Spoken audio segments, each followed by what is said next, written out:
আপনারা দেখছেন cooking house of Anima. আজকের রেসিপি দই চিকেন। তার জন্য আমি এখানে 6-7 পিসের মতো আমি এখানে চিকেন নিয়েছি। ওজনে প্রায় 400 গ্রামের কাছাকাছি হবে। এখানে আমি এটা গোলমরিচের গুঁড়ো দিয়ে দিলাম ম্যারিনেট করার জন্য, সামান্য একটু হলুদ দিলাম, একটুখানি জিরের গুঁড়ো দিয়ে দিলাম, একটু ধনের গুঁড়ো দিয়ে দিলাম, একটু সাদা তেল দিয়ে দেব, 1 চামচের মতো সাদা তেল দিয়ে দিয়েছি।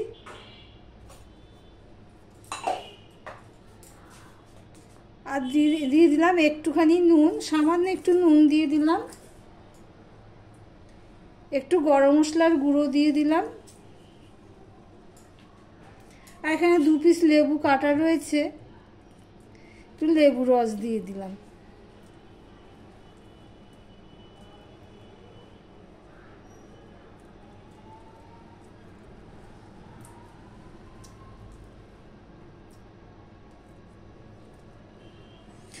এবার ভালো করে আমি এগুলো মাখিয়ে নেব।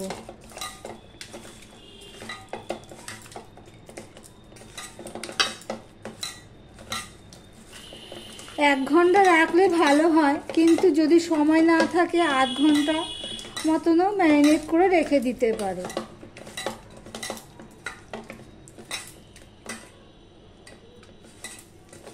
আমার কাছে সময় রয়েছে, তাই আমি এটা 1 ঘন্টা মতো ম্যারিনেট করে রেখে দেব।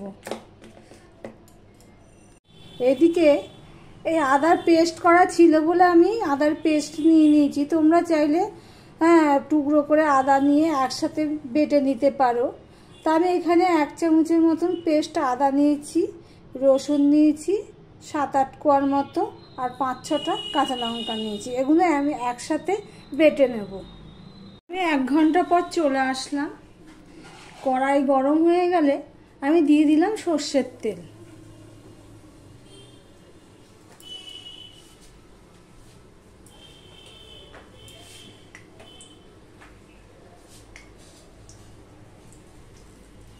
তেলটা গরম হোক। এখানে আমি নিয়েছি গোলমরিচ, গোটা গরম মশলা আর জিরে। গোলমরিচটা দই চিকেনের ক্ষেত্রে ফ্লেভারটা খুব ভালো করে, তার জন্য আমি এখানে গোলমরিচ নিয়েছি। এবার একে একে আমি সব মশলাগুলো দিয়ে দেবো। এলাচ 2টো ফাটিয়ে নিয়েছি। তেলটা হোক। তেলটা হয়ে গেছে। এবার আমি এখানে জিরে দিয়ে দিলাম, গোলমরিচ আর সবগুলোই আমি দিয়ে দিলাম।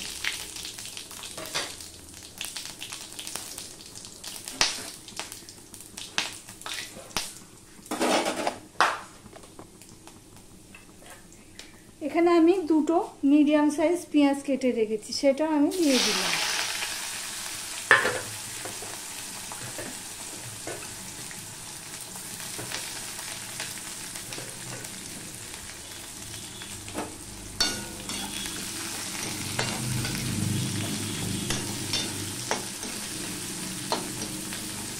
পেঁয়াজটা আমি একদম লাল লাল করে ভাজবো না। পেঁয়াজটা দেখো, কালারটা দেখেই বুঝতে পারছো নরম হয়ে গেছে পেঁয়াজটা।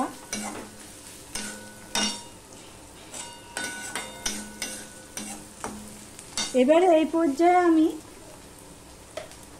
এখানে যে বেটে রেখেছি আদা, রসুন আর কাঁচা লঙ্কার পেস্ট, এটা আমি দিয়ে দিচ্ছি।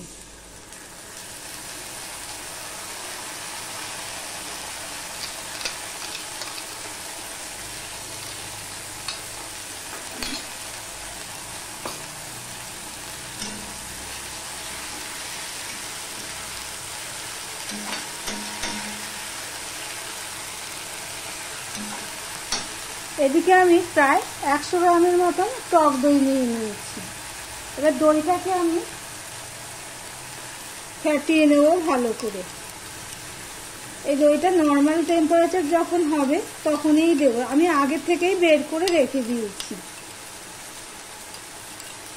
যেহেতু দই চিকেন, সেই জন্য দইয়ের পরিমাণটা একটু বেশিই লাগবে। ও একটা কথা বলতেই ভুলে গেছি, ভিডিওটা সম্পূর্ণ দেখো, স্কিপ করো না। আর আমার ভিডিও যদি ভালো লেগে থাকে একটা ছোট্ট করে লাইক করে দিও, আর সাবস্ক্রাইব করে পাশে থাকার অনুরোধ রইল।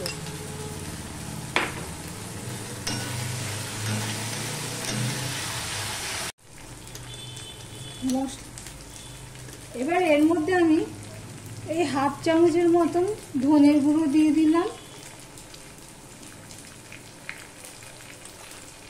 হাফ চামচের মতন আমি জিরের গুঁড়ো দিয়ে দিলাম, হাফ চামচ লঙ্কার গুঁড়ো দিয়ে দিলাম। মশলাটা কষানোর জন্য মিক্স ধোয়া জল একটু দিয়ে দিলাম, দিয়ে মশলাটা আমি ভালো করে কষিয়ে নেব। তখন নুন দেওয়া হয়নি, তাই আমি এখন একটু নুন দিয়ে দিলাম। মশলার সাথে নুনটা দিয়ে দেওয়া দরকার ছিল, হয়নি, তাই আমি এখন নুন দিয়ে মশলাটা প্রায় কষানো হয়ে গেছে। এই দেখো তেল ছেড়ে দিয়েছে।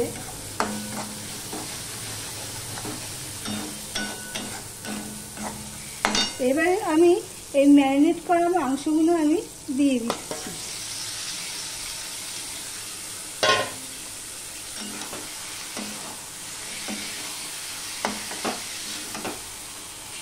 গ্যাসের ফ্লেমটা আমি মিডিয়ামের থেকে একটু হাই করেছি, পুরো হাই করিনি, কেননা মাংসের পরিমাণটা কম, তাই জন্য। মাংসটা তো সিদ্ধ হতে হবে, তাই না? তার জন্য আমি এখানে ঢাকা দিয়ে দিলাম। দেখো ঢাকাটা তুলেছি।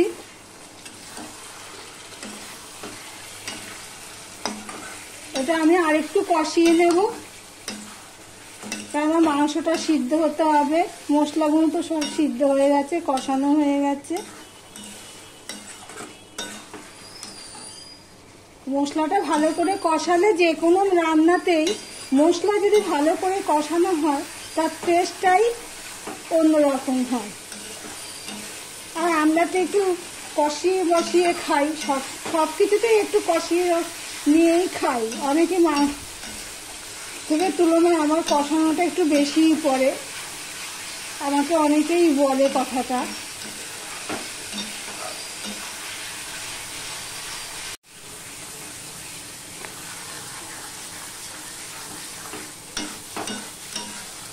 দেখো কষানো হয়ে গেছে।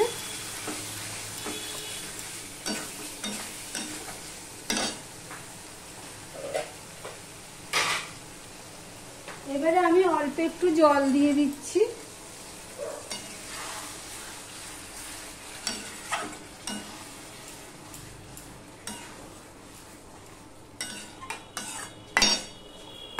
আর এই ফ্যাটিয়ে রেখেছি দইগুলো, এই দইটা আমি দিয়ে দিলাম।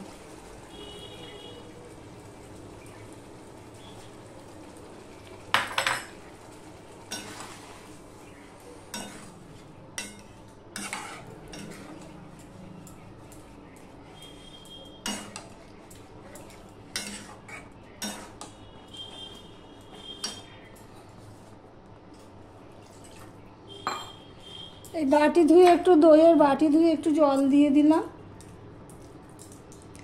যেহেতু টক দই দিয়েছি,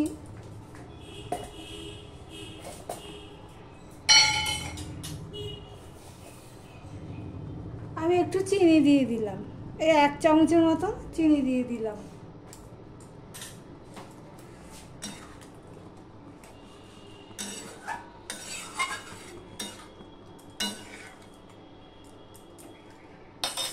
এবার আমি 5 মিনিটের জন্য ফুটতে দেব। আমি এই হাফ চামচের মতন গরম মশলা দিয়ে দিলাম। যেহেতু ফোড়নে গরম মশলা দিয়েছি, সেই জন্য গরম মশলাটা হাফ চামচ দিয়ে দিলাম।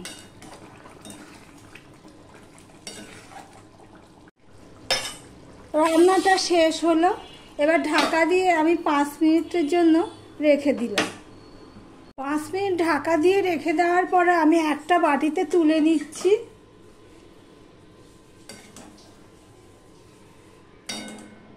দেখেছো ঝোলের থিকনেসটা ঠিক এরকম হয়েছে। আমি একটু নুন ঝাল টেস্ট করে দেখেছি, খুব দারুণ হয়েছে।